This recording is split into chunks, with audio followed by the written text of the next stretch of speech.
How to use promo code on Ticketmaster. It's pretty simple and a quick process, so without any further delay, let's jump right into the video. Start by moving into your application Ticketmaster. Click on Sign In or Create Account.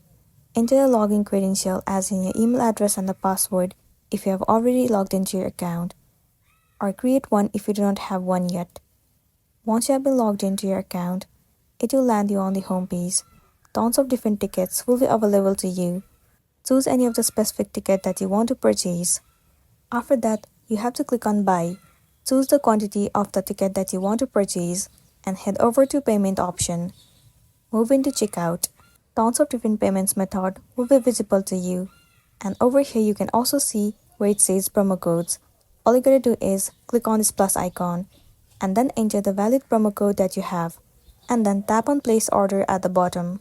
Well, if the promo code is valid enough, then you'll receive certain amount of discount and offers, and then you'll be good to go. So that's the wrap for this video. If this video helped you, give it a like and check out our next tutorial. Thank you.